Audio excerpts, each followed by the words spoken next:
Hello बच्चों। तो चलिए हम अपना क्वेश्चन डिस्कस करते हैं। यहाँ पे गिवन है the image of the point 3,8 in the line x plus 3y is equal to 7 is option A है 1,4, बी है 4,1, सी है -1, -4 और डी है -4, -1। अब यहाँ पे हमारा की कॉन्सेप्ट है, मान लीजिए यहाँ पे हमारे पास दो इक्वेशन है x is equal to m1x plus c1 and y is equal to m1x plus c1 and y is equal to m2x plus c2। अब ये दोनों लाइन परपेंडिकुलर हैं और m1 m2 इन दोनों के स्लोप है, तो यहाँ पे इन दोनों के स्लोप को अगर मल्टीप्लाई करें और अगर ये दोनों परपेंडिकुलर है तो ये -1 देगा। अब यहाँ पे हमारे पास लाइन की इक्वेशन दी हुई है, तो हम सपोज करते हैं let line A B be x plus 3y is equal to 7 and P be point 3,8। Okay, तो यहाँ पे हमारे पास ये लाइन ए बी है, ये हमारी ए बी लाइन है और हम सपोज करें यहाँ पे हमारा p है 3,8।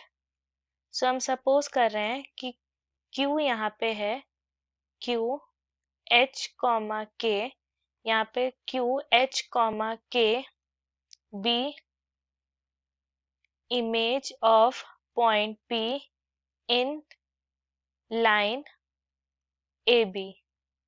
सो इसे हम ड्रॉ करेंगे। सो ये हमारी लाइन का ये है और इस लाइन इसको हम पॉइंट को सपोज करते हैं यहाँ पे R को। सो यहाँ पे ये जो पी आर की जो डिस्टेंस है वो आर क्यू के बराबर है। इमेज का एक ये होता है, मान लीजिए अगर ए बी हमारा मिरर है और ये पॉइंट है, सो ये पॉइंट और मिरर के बीच का डिस्टेंस इक्वल होगा मिरर और इमेज के बीच का डिस्टेंस। ओके, सो अब यहाँ पे हमारा एक रिजल्ट आया कि P R is equal to Q R. So हम कह सकते हैं R is mid point of line P Q की हमारी ये क्या कहते हैं मिड पॉइंट हो गया। और क्योंकि ये इमेज फॉर्म कर रहा है, सो इमेज इज फॉर्म, तो ये हमारा परपेंडिकुलर डिस्टेंस है। सो हम कह सकते हैं कि P Q is perpendicular to A B. So यहाँ पे हम देख सकते हैं कि ए बी की हमारी इक्वेशन है, इक्वेशन ऑफ ए बी यहाँ पर है x plus 3y is equal to 7। इसे लिख सकते हैं हम y is equal to -1 divided by x plus 7 divided by 3। यहाँ पे स्लोप m1 हो गया -1 डिवाइडेड बाय 3। सपोज करिए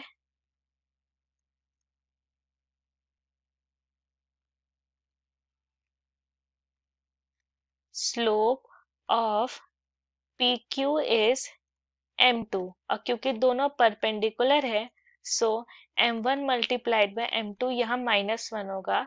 सो m2 की वैल्यू 3 हो जाएगी। मतलब यहाँ पे जो हमारा स्लोप है m2 वो 3 है। तो और यहाँ पे r क्योंकि मिड पॉइंट है pq का, तो हम h k को फाइंड करते हैं। सो h k को फाइंड करने के लिए हम h k नहीं, हम r के कोऑर्डिनेट्स को फाइंड करेंगे। सो ये h प्लस 3, इसके ये हमारा r मिड पॉइंट है, तो h plus 3 divided by 2 comma k plus 8 divided by 2, ये हमारा कोऑर्डिनेट हो गया r का। सो अब ये है कि since r lies on line A B, so हम इस पॉइंट को इस इक्वेशन में हम पुट कर लेते हैं। सो ये हो जाएगा 3 plus h divided by 2 plus 3 multiplied by 8 plus k divided by 2 is equal to 7। So इससे आ जाएगा h plus 3k is equal to -3। Okay, ये आ गया -13। सपोज करते हैं अब ये क्या, यहाँ पे एक चीज और कि line P Q is joining point P and Q.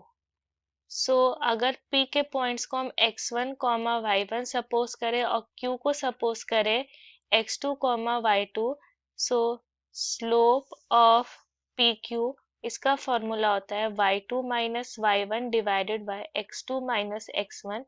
सो इसकी वैल्यू हो जाएगी k minus 8 divided by h minus 3।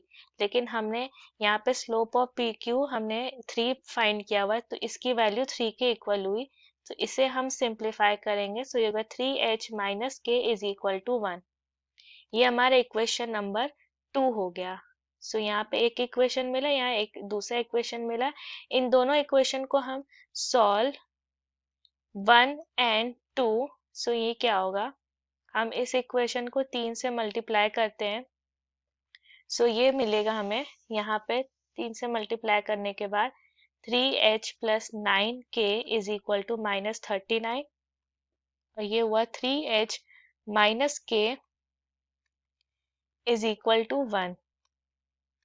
Okay, so अब इसे हम सब्ट्रैक्ट करते हैं। यहाँ पे सब्ट्रैक्ट होगा, ये प्लस हो जाएगा, माइनस होगा। सो ये होगा 10k इज इक्वल टू, ये होगा माइनस 40। सो k की वैल्यू हो गई माइनस 4। अब k की वैल्यू हम माइनस 4 इसमें पुट करेंगे, सो हमें h मिल जाएगा minus 1।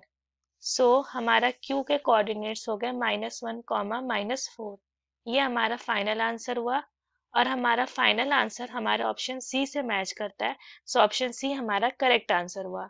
I hope the concept is clear. Thank you.